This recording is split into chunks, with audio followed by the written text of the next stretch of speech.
Welcome everyone. We'd like to start by introducing ourselves. The Society of Heart's Delight, 愉园社 in Chinese, started up earlier this year. We are a community of Chinese immigrants who moved to America as adults. So that could be a few years, or it could be 20 or 30 years living in America. Our focus is on helping Chinese professionals in diverse fields to engage with local life and culture, contribute to the public good, and feel a sense of belonging while having fun. My name is Michelle. I'm the founder of 愉园社, and I will be one of the hosts today. And my name is Pat, and I'm a co-founder of the Society of Heart's Delight. And you might have noticed that I am not Chinese, but I did live in China for close to 7 years. And I helped other Americans to adjust to life in Chengdu, China. So I'm really interested in those spaces in between and what it feels like to be in another country and to integrate and adapt and to have meaningful exchanges with people from a different culture. So I also have a very personal interest in the Society of Heart's Delight and reaching other communities. And to this day, I consider Chengdu still to be my second home. Yeah, after making the US my home, I wanted to understand more about the different roles in local governments, what politicians do and how they make decisions. Keep in mind that we are not a political organization and each individual has the right to vote for their candidates of choice. We believe that learning about local politics, having sincere conversations, and listening with an open heart is a good thing for everyone in our society. And so because of that, we decided to launch this show, Election Countdown Conversations, as an online civics mini-series. So by interviewing current and future elected officials at the city, county, and state levels, we hope to inspire our viewers to learn about the issues that impact our lives and participate in the political process and vote, of course, if you can. For our second show, last time we had County Supervisor Susan Ellenberg and candidate Otto Lee. And this time we are so incredibly lucky. In fact, I'm a little bit starstruck with California State Controller Betty Yee here. I'm fortunate to be. I really mean it. Awesome. You know, she's just an incredible resource for us here in California. We're really lucky to have her here. So that is California State Controller Betty Yee. And I also feel so fortunate, so honored to have California State Senate candidate and my friend Ann Ravel here as well to join us for our second edition. So let's start. Yeah, great. The first question is for Betty. Yes. In the past, you've spoken about your interest in politics starting when you were just 13 years old, and you realized that you could be a voice for your community. That story is very inspiring. There are many ways to be a voice and make a difference. Why did you choose the path of entering into politics, and how has your voice evolved over the years? Thank you, Michelle, for the question. I will first say that politics and becoming an elected official was not ever a dream of mine. But you know what happened when I was 13 years old, and I think this is a story worth telling just because of the state in which we live, where we are a minority majority. We have this beautiful immigrant population, you know, throughout California. And you know, I really was an advocate when I was 13 years old. I'm the second oldest of 6 children, born to immigrant parents who came here from China, from Guangdong province in China. And they owned a laundry and a dry cleaning business in San Francisco and had very little educational attainment and certainly were not proficient in the English language. And so, you know, the children are always the best employees of a small business and also, you know, really just being their advocate, you know, when we had to deal with vendors or deal with government agencies or dealing with financial institutions. And at 13, I was, my younger sister was going to be part of the first class that was going to be bused across the city as part of the San Francisco Unified School District school desegregation program. And there were 4 Chinese American families in my neighborhood, and all of them came to my parents and said, your daughter, who is old enough, could actually go speak before the local school board town hall meeting at the elementary school 2 blocks away from my parents' business, to just make a pitch that we don't oppose the goals of the busing program, but we're all small business owners. We don't drive. Our children are going to be bused across the city, and we're just worried if an emergency arises, we would have to be on public transportation for well over 2 hours to pick them up and bring them home. And I remember at 13 making that statement on behalf of the 4 Chinese American families. I mean, these were all small business owners working 6 to 7 days a week, and it was going to be a hardship to shut down for a day, a good part of the day, to pick up their children. And so I made the statement, and the busing program began and lasted for about the next 30 plus years, and everything was fine. Nothing happened to my siblings, but that impression just always stayed with me, that I was a voice for someone. And when you think about politics, you know, I think about politics as being a very good thing. It's about people. It's about doing, you know, just being sure that we are really helping to, you know, improve the lives of people. And I think the best way to think about politics, certainly for me, and what I try to have everybody think about, is not what you read about in the newspaper, about all the contentiousness and you know, just people vying to have the loudest voice or to act in you know, very unethical ways. Which, by the way, I have to say, I'm very thrilled to be joined by Ann Ravel here tonight, because she is probably one of the most ethical people I know, and she'll tell you a little bit more about her background. But you know, this is the good part about politics and government, is that, you know, we're serving people. It's public service, and I think it's one of the highest honors. But the reason I chose to get into politics was really kind of combining my taste for advocacy when I was 13 years old with my discipline, which is public finance.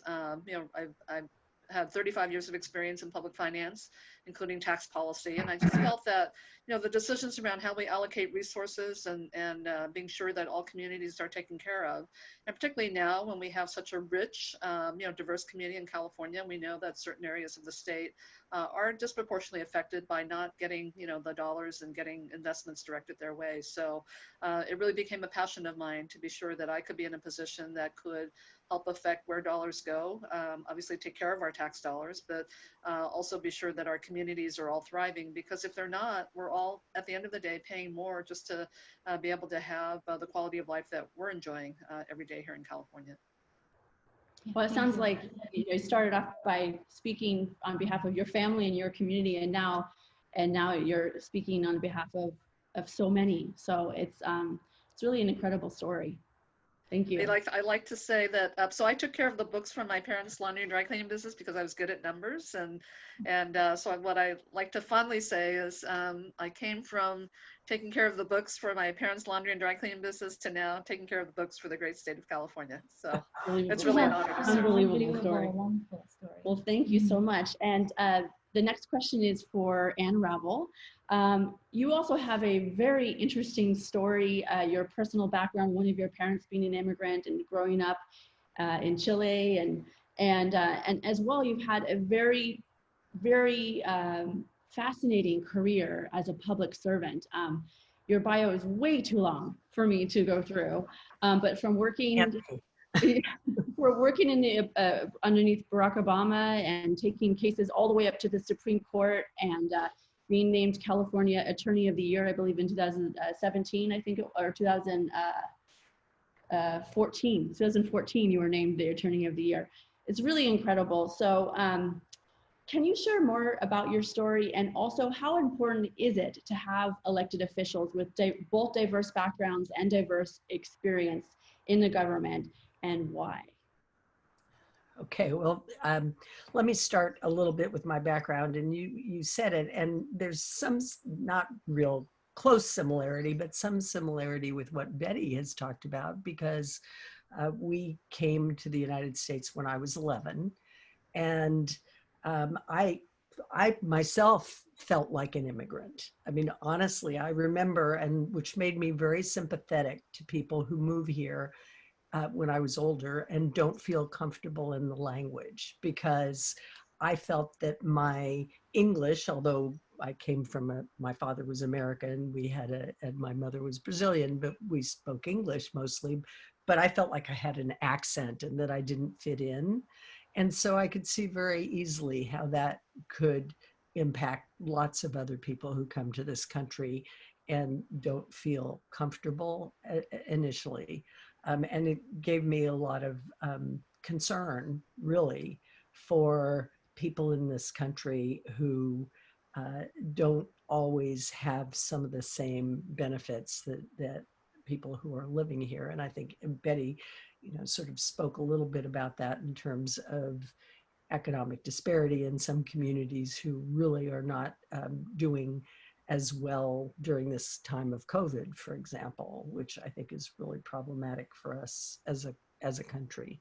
But my mother, interestingly, when she became a citizen, she was very interested in League of Women Voters, became a very staunch voter and cared about democracy. And she took me to all of these events. And I still remember a few of the things that she took me to where there were women running for office, which at the time was extremely unusual, and it made a big imprint on me. But more than anything, my parents every single day said, you have to make a difference in the community. That's what you are here for. And that sunk in. It really sunk in. And so my career, even though, I went from picking fruit in this valley and becoming a lawyer and ultimately getting appointed by the President of the United States, I had a lot of good fortune to be able to succeed that way. It's harder for people now.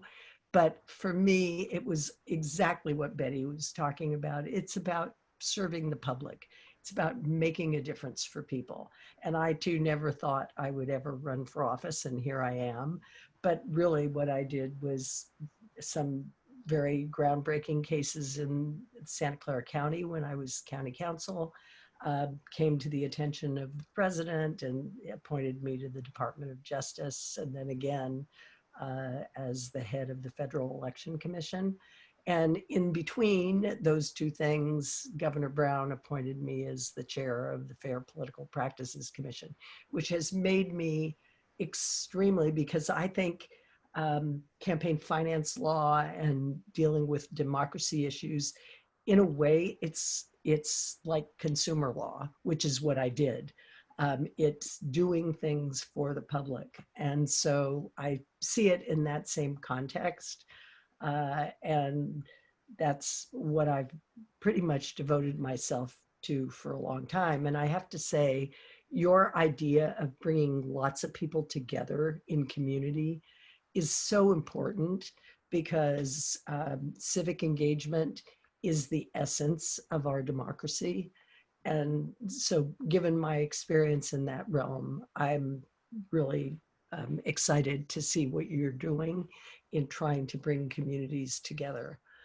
So what was your last question? I'm rambling too much. No, you answered it. Like, why is it important to have, elected officials who have diverse backgrounds and diverse experiences? Yes, well, I think it definitely is important, because only then, so many people, and you see them in the legislature as well. I'm sure Betty has observed them recently, but so many people live in their own bubble and think that everything has to be exactly the way they think it has to be. But actually, the way that you make the right kinds of decisions is by talking to people, and from hearing other people and understanding what they're going through and what they need. It isn't you coming up with these brilliant ideas on your own. And it's also thinking through, based on facts and based on data, but mostly it's relating to the people who are affected. Yeah. And I can speak to that. I hope it's okay that when I met Ann, we talked for like 45 minutes, and then I realized who she was, it was just so down to earth. And I think sometimes people get a little bit jaded about politics, and they forget that elected officials are people too, and there is a difference between them. So wonderful. Thank you. Thank you.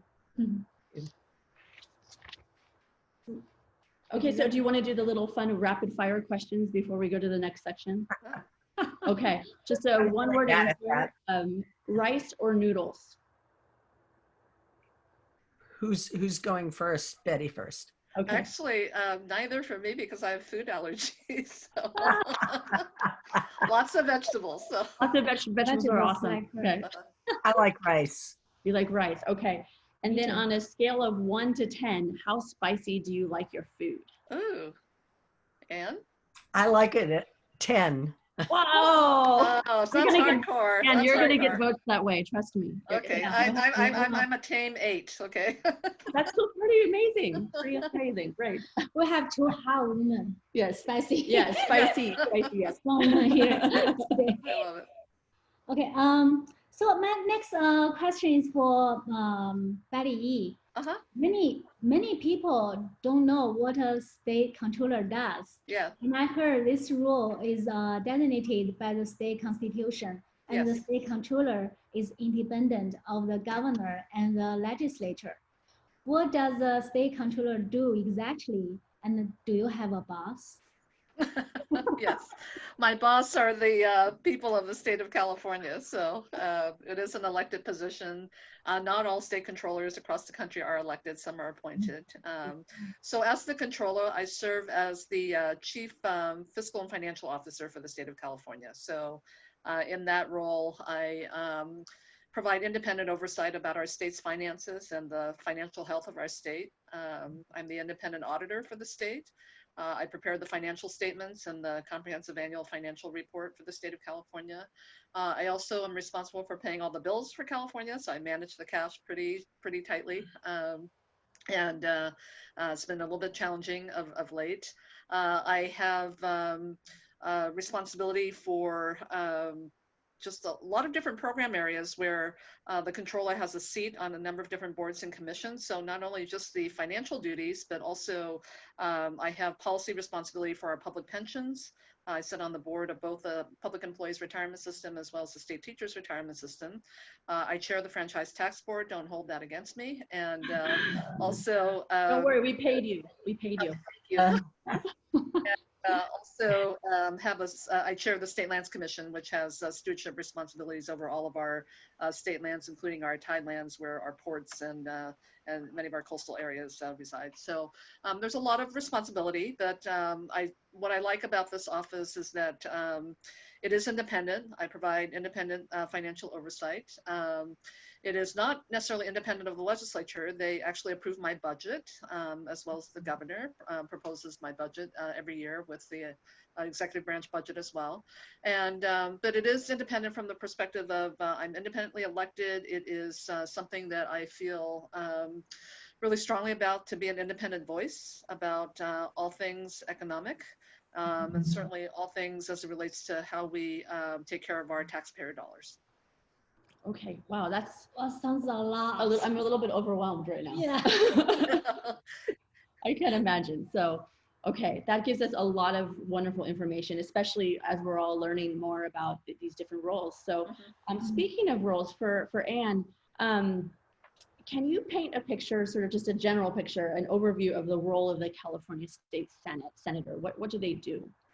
Well, I think one of the things Betty just mentioned, which is the legislature does come up with a budget, and then they usually work it out with the governor about whether or not there's something called the May Revise when they look at changes in the budget, but generally that's one of the roles. And of course, budget is really important because budget is evidence of policy.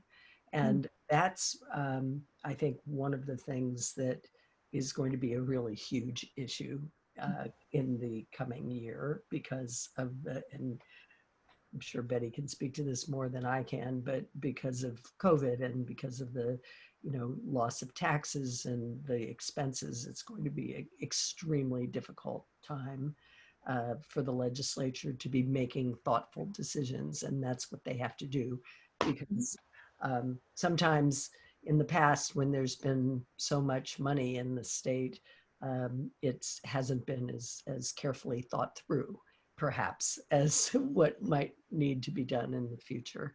But the legislature also enacts laws, and these laws, I mean, I know it's interesting because I will talk to people who say, well, this is when I call them and ask them for money, of course, for my campaign. They say, well, you're not in my district. And I said, well, I don't think that really makes a difference in the state of California, really, because the laws, of course, are generally not just about a district. It's unlike, the Board of Supervisors doing things for the county. This really impacts and can impact the entire state. And so the issues that people have to worry about are often the same kinds of issues just about everywhere in the state. So that's really the key. One of the things that I believe that they should also be doing more is having a little more oversight over what is actually being done and whether or not the budgets from past years still make sense, whether the money that is being spent for certain things is needed anymore, and whether it can go back in for things that are going to be much more serious problems. And I'm told that that is not something that a lot of legislators like to do, is to have that kind of oversight. But I do. So, and in fact, people have said they want to see you on the Judiciary Committee to kind of look at the impact of laws.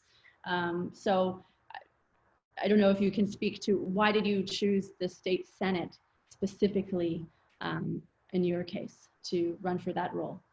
Well, I was in the county for 30 years, and that was enough, honestly. So I was not, I spent a lot of time at Board of Supervisors meetings as the county council, and I felt that in actuality, that this, and of course I was at the federal government too, where I saw that there was a great deal of difficulty in getting things done. And I am kind of an activist. I like to see things accomplished.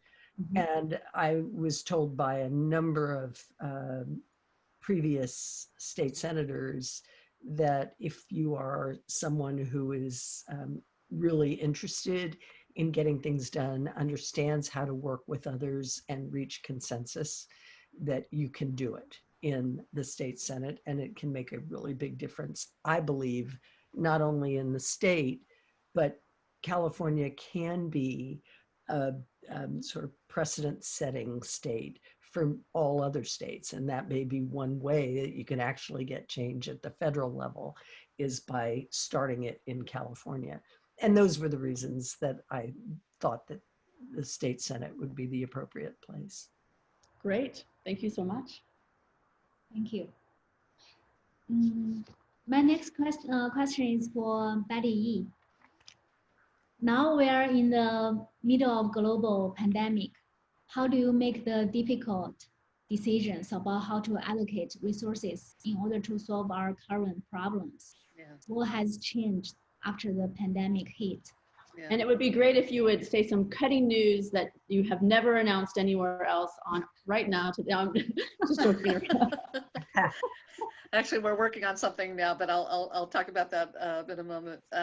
Just in terms of some of the things that are happening in Washington affecting California. So the pandemic, obviously, something we've not seen the likes of. It's a global pandemic, and obviously, I think for all of us here, and I just want to give voice to this because it continues to happen. And I know that for many who are listening this evening, I think we're all probably thinking, what can we do, during this time to make a difference in our own personal way?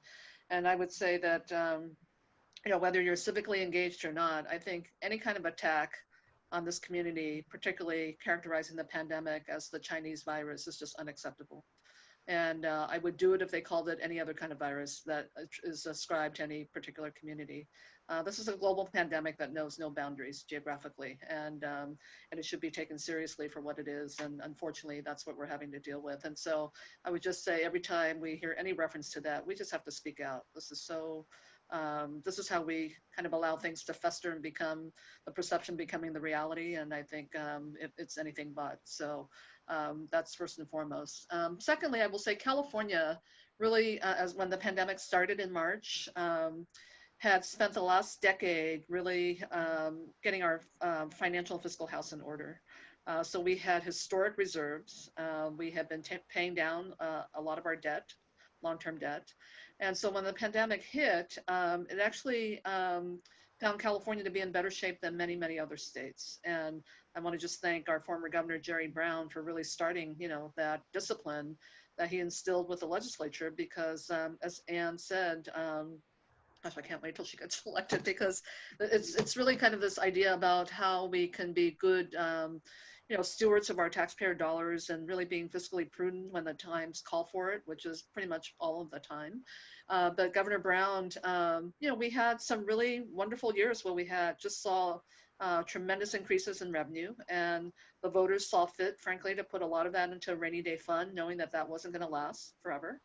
And particularly in California, where so much of our revenues come from personal income taxes that are derived from capital gains and investment related income rather than wages from work. And so with those revenues comes a lot of volatility. So to be able to put some of that away in a rainy day fund for when the time calls for the need to spend them, and certainly the coronavirus pandemic was one of those times.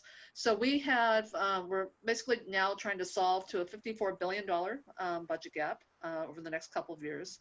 And the budget is balanced, however, for this year, except a lot of it is relying on additional federal funding to come. And Governor Newsom has done a great job in terms of getting a lot of federal funding for disaster from FEMA, from the president's. He was able to secure President Trump's major disaster declaration around COVID-19. So that really allowed a lot of the dollars to flow from FEMA to California. We also have been beneficiaries of the CARES Act and some of the other federal relief, but it's not enough. Because we are seeing every aspect of our economy essentially has shut down, and some are trying to reopen. But as we look at how to rebuild this economy and see recovery, certainly back to where it was prior to the pandemic, it's going to be a long haul. And so, what I would say about California is that we've been resilient because of the diversity of our economy. We were able to weather at least this initial stage because we had historic reserves that we had put away. And I also think that by having these conversations about how we keep people safe and healthy, first and foremost, that's a priority. I know it's become politicized with respect to how soon and how quickly and who gets to reopen, but really all of this has to be based on how we keep Californians safe. And I know that isn't bringing comfort to a lot of people who've lost their livelihoods. We've had close to 10 million people, Californians, apply for unemployment benefits. And so this is really a challenge now. But what I will say about, I think these times that we're in is that, this is not going to be the first pandemic we're going to experience. But I do think that what has been revealed from this pandemic is how vulnerable our economy really was. And that we saw, there's a reason why 10 million Californians apply for unemployment benefits, and that's because many of them are from our service sectors. And even before the pandemic, we had an economy where 1/3 of our workforce in California made $15 an hour or less. And that's just not sustainable as an economy going forward. And so in so many ways, how we rebuild is going to have to be about focusing on, producing jobs of quality, that can really sustain livelihoods, that could hopefully be those jobs that can help us better prepare for the future in terms of the shocks and stresses that we're going to experience with what I think the next crisis we're already experiencing as we're seeing these wildfires throughout our state, and that's the impacts of climate change. And so I think we're learning a lot with respect to this public health crisis. We're learning a lot about particularly communities that are disproportionately affected, many communities of color, certainly low-income communities and the communities that tend to be more exposed to chronic health conditions, live in areas that really face heavier levels of air pollution. So all these things are going to be the same considerations we're going to need to be making when we tackle the climate crisis. And so I do hope that this is a way that policymakers can learn from the pandemic in terms of how we rebuild and make the investments that actually are going to bring all of our communities up and look at the jobs of the future as those that can really sustain livelihoods a lot better.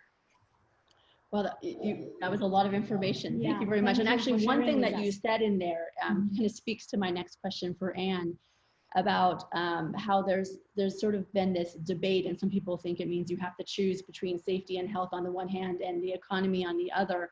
And as a California state senator, what is your view? Is that a false debate? What can be done? What's your position on, should it be balanced, and if so, how? Well, I absolutely agree with Betty that given the situation that we have now, it really doesn't, it's not a choice that we can make, really. We have to make sure that everybody's health is good and that we have ways to assure that that's going to be true. Because seriously, if it's not the case, then we're just going to have this happen again and again. And that's not going to, we don't need people to be sick and people to die in order to go to work. That is just not what we have to do. On the other hand, and I know this is not a question that you've asked, but I really do believe that what's important when we talk about these issues is that our elected officials are honest, that they're about what we know and what we don't know, that they are empathetic about what people are going through, because it's a lot of people who are depressed and worried and concerned. And also that if we are going to make decisions about how some things might be safe, we need to make sure that we're looking at all job classifications similarly, because it's when we don't do that that people start to suspect that there's unfairness and that it isn't true that you really don't need to, have these stringent rules. And that causes lack of trust in government.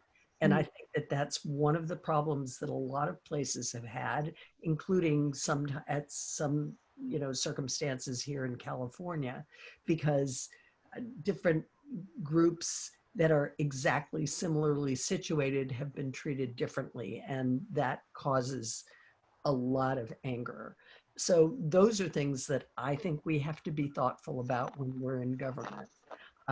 And that makes me think of when they opened up construction for affordable housing and not for other forms of construction. That's the first thing that comes to mind. That comes to my mind as well. And I really think that that was unfortunate that they did that here in Santa Clara County, because that is making that decision about what's essential and what is not essential. Apparently, it really wasn't a health decision, unfortunately. People, I think, will understand health decisions. No question about it. Both of you have really dedicated your whole career really to transparency, and all politicians talk about transparency, but I feel from what I've seen and know about each of you, that's one thing that you really do have in common. So that's great. Yeah, I don't think all politicians talk about transparency. I might disagree with that. It feels like it anyway in California, perhaps. I don't know. Maybe.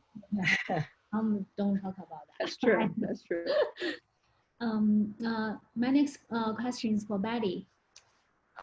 As Chinese immigrants, many of us moved to US without understanding the history of Chinese Americans, let alone other diverse communities.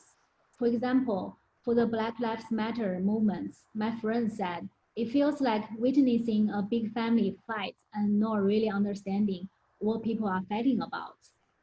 At the same time, the newer wave of Chinese immigrants tend to be pretty isolated from broader society, and we feel like we don't have a voice. As a Chinese American political leader, can you speak directly to our audience? What should we do to make sure our voices are also heard? I'm sorry, I think we got it clear, but I understand the question. So it's I guess let me take a moment to reflect upon this time, because I think it's an easy time to conflate a lot of different things that are going on. You know, certainly the pandemic and you know, just people feeling vulnerable generally. You know, with what we're having to live. And obviously the pandemic-induced recession, which has everybody worried about, you know, certainly their financial well-being.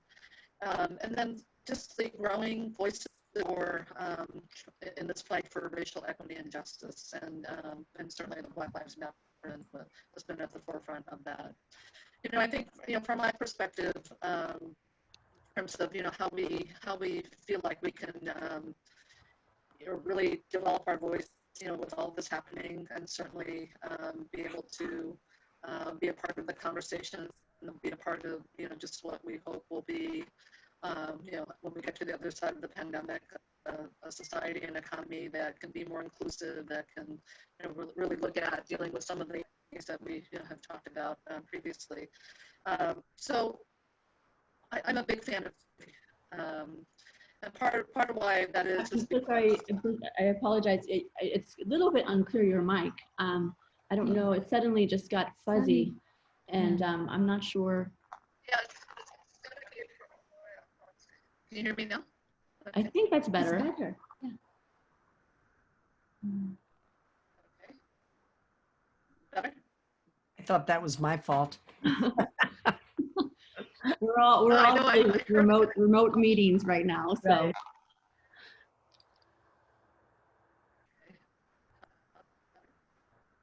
That's, it might be even a little bit worse. It's low. It's not high enough. I'm gonna try putting my earpiece in. Maybe that'll help. Sure.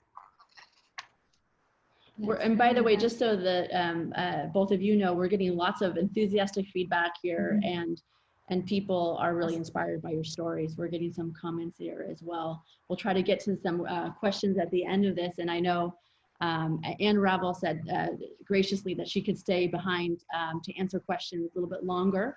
But I'm sorry, Betty, go ahead. Can you hear me now? I think so. So as I was saying, I'm a huge fan of history, and the reason being that, you know, when we look over the course of history for any community, it's really a story of struggles. You know, about you know, struggles about how to you know, just be recognized as part of the broader society. It's a struggle for rights and protections, and you know, for me, I would say that you know, so many of the struggles is really about, you know, trying to have a victory about being included. And I think when I look at, you know, just the history, certainly of the Chinese American community here in the United States, and, you know, there are some shameful chapters to that, you know, where we had the Chinese Act, you know, we had a lot of laws on the books that didn't allow, you know, the early Chinese immigrants to, you know, own land and to, you know, really be able to establish themselves, you know, economically here in this country, even though so many of them came here for the promise of having their life. And so, you know, I look at all of those struggles, and you begin to see some parallels in other countries for, around those same struggles. You know, I began when the Black Lives Matter movement started years ago, and definitely more now, really focused on, you know, just learning a lot more and reading more about the Black American experience. And why that is so critical is because, you know, I don't think we, I think there's a saying that I like to often just talk about, and that is, you know, to know your own history is to know yourself, but to know others' history is to really understand humankind. And, you know, when I started really studying the Black American experience, it was so telling about how there were so many intersections at the time of slavery in this country. And not when it first started, when the first slaves arrived, but certainly in the 1850s when there were many anti-slavery movements that brought together just people who, women, who were just, you know, fighting to have policies that the beginning of even the women's seeking the right to vote. But what happened with the Black community, especially over the course of history, is that they won rights. The Emancipation Proclamation, you know, just you know, really the enslavement of so many Black Americans, you know, just became one where they just running into hurdles, whether it was about owning land or being able to get into schools, being able to, you know, just have the opportunities that they thought that they had with being free from slavery, and that never happened. So then I find out, fast forward, that all of these things have affected our Black American communities, and there have been some very chapters where we talk about in Tulsa, Oklahoma, you know, the massacre of a Black, you know, really vibrant Black economic community that also resulted in the internment of so many Black Americans, you know, in Oklahoma. I mean, this is internment that took place Vietnamese American internment. You know, when you look at some of the civil rights movements that happened on campuses where unarmed Black men were shot by police officers, you know, well before the state shootings in Ohio. And so, and I remember going to some of my Black friends to say, you know, you were African Studies major. You know, what do you know about these events? Because I'm just so curious about, you know, just, you know, who were the people who were really outspoken during that time. And I was shocked when they told me that they had this studied in their courses in college. These were not history lessons.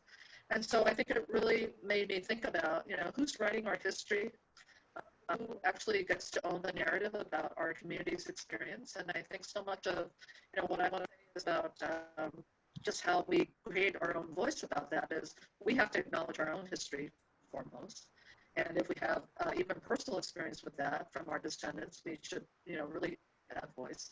And then secondly, really understand the history of other communities, because same policies of exclusion and the same policies of allowing economic empowerment have affected our community as well. And so I just think that when we talk about the times that we're in now, there's a natural affinity and connection with really understanding the Black Lives Matter movement.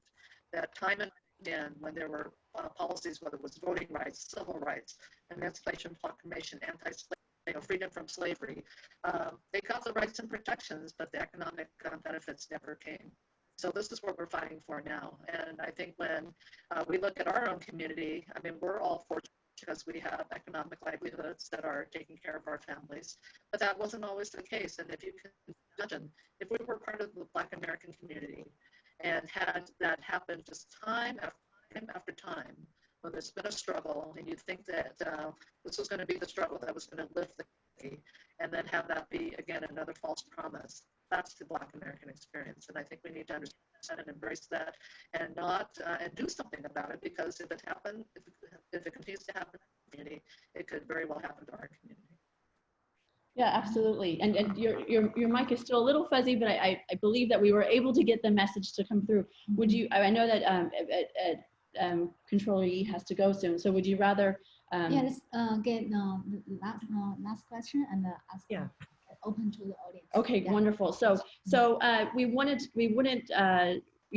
give you a chance, Betty, to sort of, do you have any other thoughts sort of about your, like, how important are political endorsements? Like you've endorsed Ann Ravel. How important are political endorsements, and why do you recommend Ann Ravel for state senate? You know, I think they are important, especially it just shows kind of political endorsements are about an alignment of values. And, you know, obviously I admit to this, you know, our personal journeys have some similarities, but, you know, for me, it's, I think all of us are really grounded, you know, by the values that we have, you know, really live by, and obviously they've been by experiences in our lives that, I think for colleagues with whom I serve, when we share values, it's almost like the conversation can immediately begin about how do we solve this problem? Because Ann and I both share this this concept about politics that's really about an inclusive game. We want to have every community at the table, because if we don't, we're not getting informed about what is going to be the most impactful in terms of solutions that we and enact into laws that will help communities. And so, it was with Ann, it was just easy, and plus we both share just this idea that if you're going to be in public office, you have to be ethical, you have to be transparent, and all of those things really are, I have to say, necessarily true with all elected officials. Do you have any closing thoughts for our, and you're welcome, by the way, of course, to stick around if you can, but I want to respect your time. Do you have anything that you'd really like that our audience in particular to hear from you directly?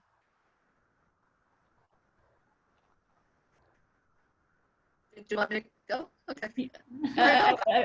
This is actually, I'm sorry, this is for Betty. Yes, this is just because I know that Ann can stick around a little bit longer. So is there anything in particular for this audience that you'd like for them to hear from you? Yes, no, thank you. So obviously voting is very important. As I talked about, some of the rights and protections that have been so hard and won, and we celebrated the 100th anniversary of the 19th Amendment that now that accorded the right for women to vote. But I will say, even when we won that right, not every woman could vote. So this is something I hope everyone holds sacred as a hard-fought right.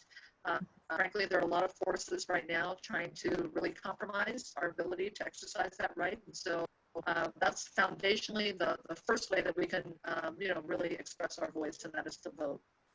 Secondly, I would say with all of the issues that are happening today, that it's easy to say it doesn't affect me. Maybe we're healthy and we're not affected by COVID-19.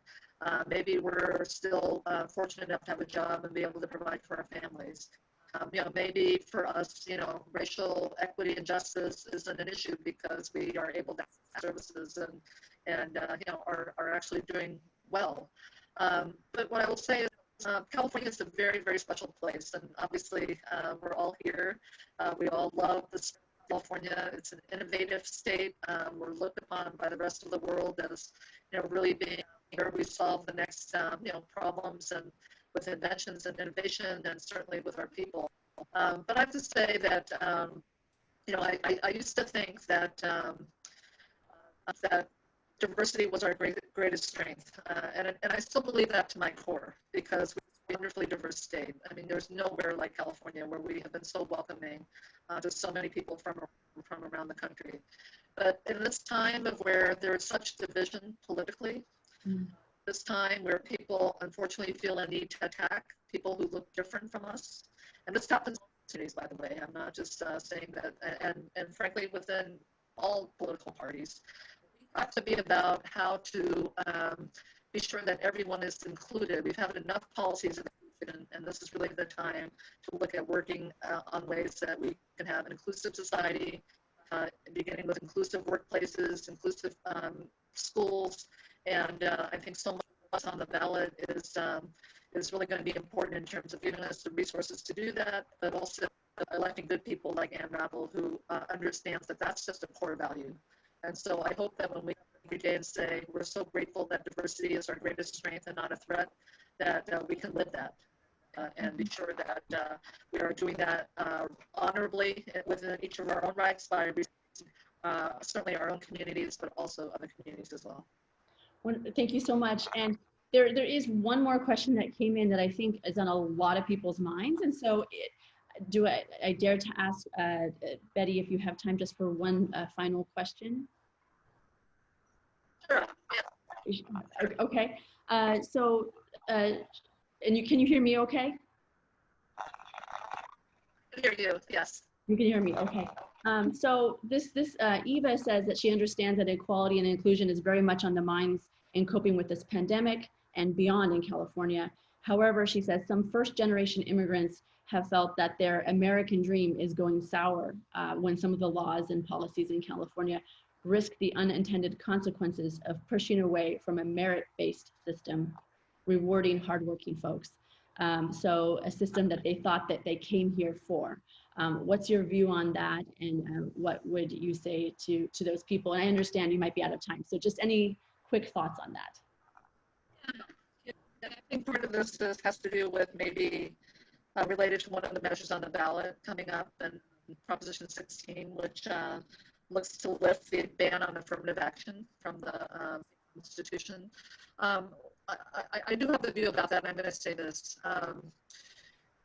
And you know, merit-based systems are fine, except when we recognize that, you know, not everyone has really, you know, the phrase "all things equal," all things aren't equal. You know, we have so many communities that have not been able to, you know, really hold to access services and to be able to have, to live healthy lives. So we see all these disparities. And what I would say about, you know, just kind of what the first generation maybe is this.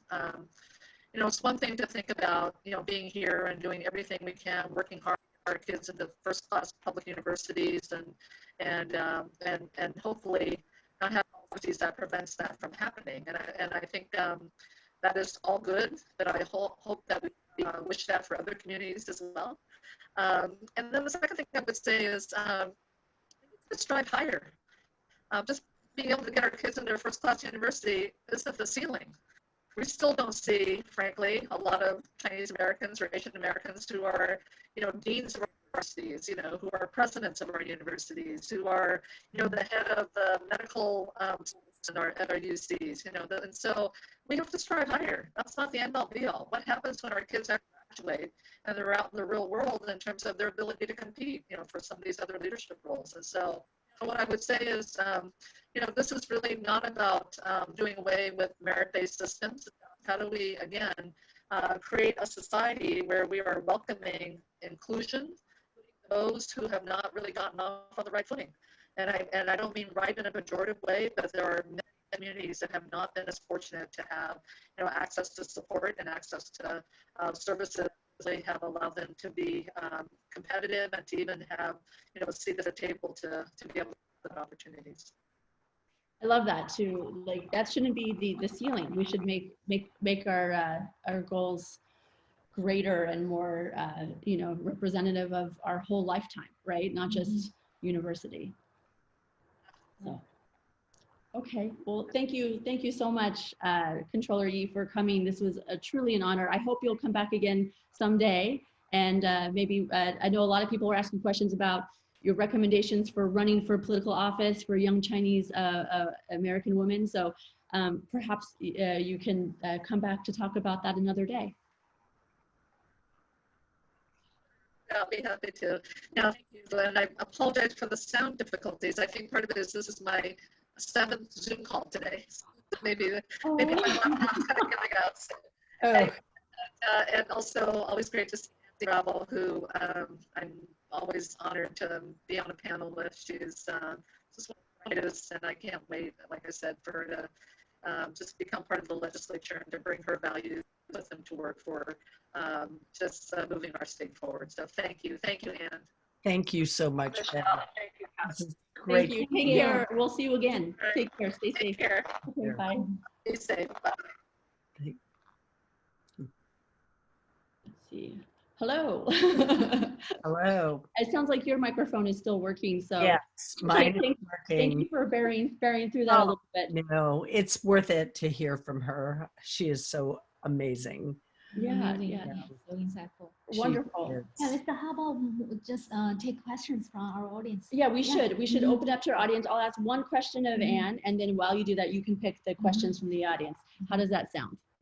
Sounds fine to me. Okay, so we hear a lot of encouragement to get out the vote all of the time, but if voting is really that important, why? And besides voting, what advice do you have for someone who might be curious to learn about local politics, or how can they get involved? How can they make a difference? Well, and that's a really good point, because a lot of people think, oh, democracy is about voting, and that's what it means to participate in democracy. But there was a really wonderful man that was not only a senator, but he was a federal judge, and his name was Abner Mikva, and he said, democracy is a verb, and it is a verb. It's not it's not just casting your ballot. It's supporting candidates. It's going to meetings in your community where you can express your views and try to make change. So there's so many things you can do. And I saw somebody asked a question in the chat about what is public service. And I think that is, in fact, public service. I mean, some people will do it as their career, to do what's needed for the community, but you can do that as a volunteer or as a side activity, that you suddenly become interested in a particular issue, whether it be climate change or whether it be education or whatever it is. And what you have to do is participate, because you know, you and I talked a little bit about this before, but I've done a lot of work in the area of civic engagement. I did a fellowship in the subject, and I actually discussed civic engagement with President Obama in the Oval Office, because he cares about that too. And that's what's going to make change in this country, if people get involved. Because if they don't, and there's been a lot of studies that talk about this, they feel dissociated. They don't feel like their voice counts. And that causes some people to turn to crime. Or, I mean, I'm not trying to, you know, be dramatic here, but there's been studies about these things. And so participation in your community is so important, and it's rewarding as well, because you can see the effect of what you've done to make change. And I know that for myself personally, you know, just with doing these events and with reaching out and talking to different communities and bringing different people together about issues I care about, that I was, you know, feel a stronger sense of belonging myself. Even though I'm from San Jose, I still feel like it has deepened my sense of belonging here. So. Yeah, no, your experience is exactly right. That's what happens. So. Wonderful. Thank you so much. Well, Michelle, you said we have, thank you for sticking around a little bit longer. We really happy to. People are very enthusiastic to have you here. So here's a question from Helen. If I want to run for public office, what should I be working on right now to prepare myself?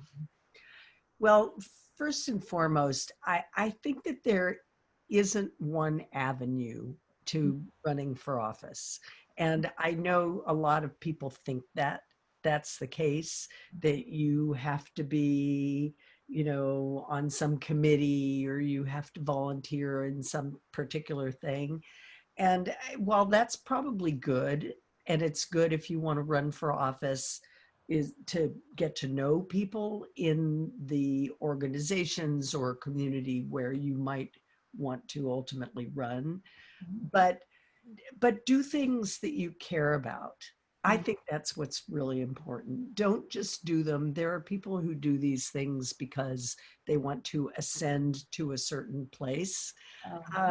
And frankly, you need to do those things because you are concerned about the particular issues, and you have to think about why you want to run, and incorporate that. So, you know, it's not necessary for you to be a particular thing or person, really.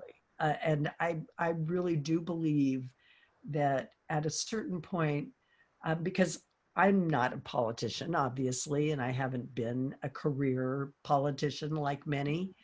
And I think many people see that as refreshing, because what they want is someone who cares about them and who cares about the things that they are concerned about. And that's how you should prepare yourself.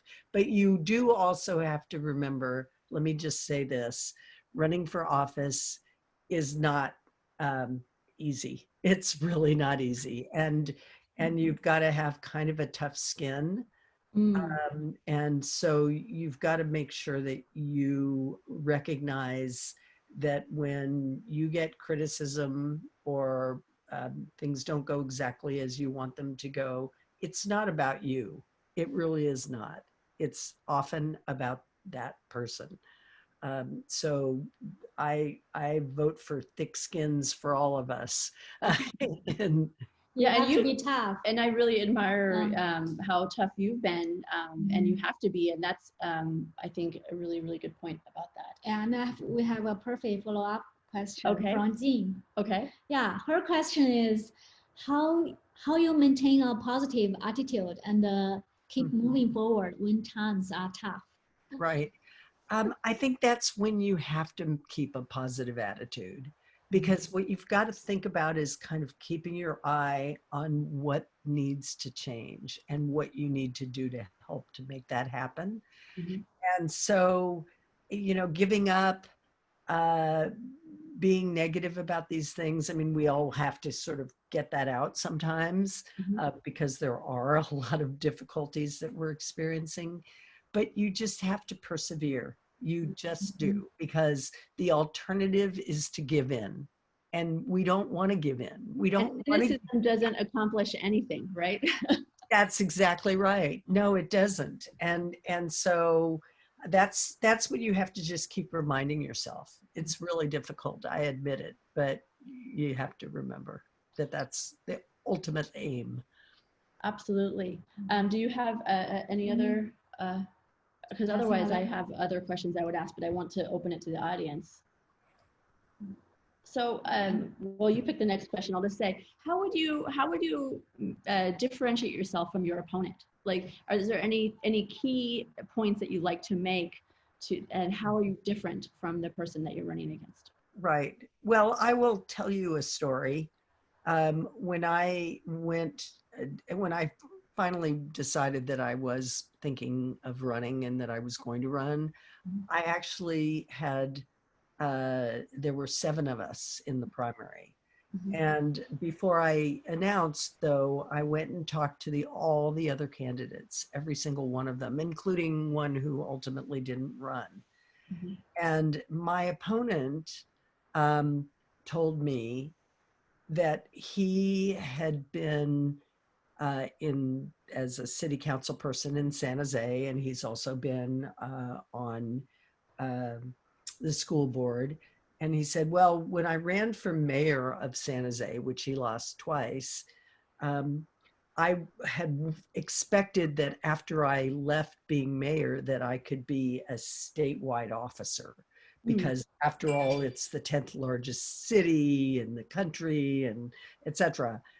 And when I lost, I realized, oh, I guess I just have to run for state senate. And I just thought, that's not a reason. That's not the reason to run. And I think that's what distinguishes me, is that I'm really running not for myself, not because I need another job, because I really care about people and I really care about the problems that we've had. And honestly, I think that the legislature, and Betty was alluding to this too, many of them are beholden to special interests. And that's true with Democrats as much as Republicans. And that was actually one of the questions I didn't get to that I wanted to ask, is that I do feel that in seeing you speak at other events, you've talked about that, and that no special interest group sort of owns you, right? And I think that's a distinction between us, because unions are the biggest special interest really in the state. And my opponent is highly supported by unions. So what does that mean in practice? It means that when an issue comes up, you're listening to all the voices. Maybe you could speak a little bit. Well, I think the difference is that no matter who it is that has endorsed me or who gives me, you know, I have about 5,000 individual donors. So it's not like I'm getting millions from one group or another. But if you do, there's a likelihood that you're going to be more willing to do whatever they want in a particular bill.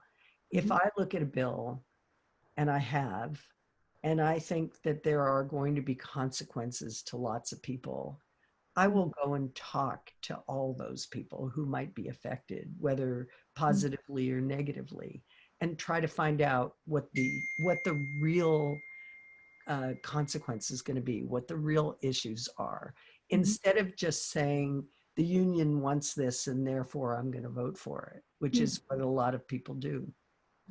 Okay. And from E here, she says that I currently work in higher education, and serve in a neighborhood council as well as nonprofits. What professional experience do you suggest that I acquire first to enter into politics? So that's a little bit related to another question. Right. I think that some of the things that you're doing are absolutely right. Yeah, it sounds like she's great. Yeah. Absolutely. If you're in a neighborhood council, you're getting to understand the issues, and that can help direct you to deciding. I mean, that's the other thing, is deciding what level of government you want to run for.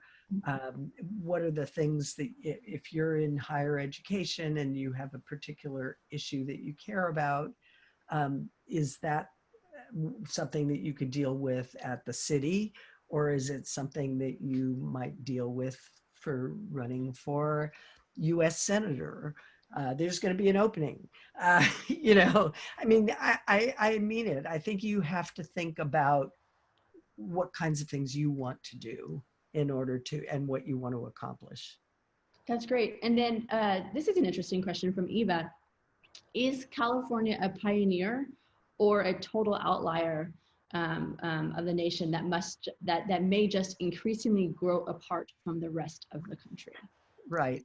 Well, California has been a pioneer in certain things. For example, I mean, one of the most well-known example is the emissions requirements that started here in California and were enacted by Jerry Brown. And ultimately, they were enacted by the federal government, which never would have happened had it not been something that started here and moved in some ways from state to state.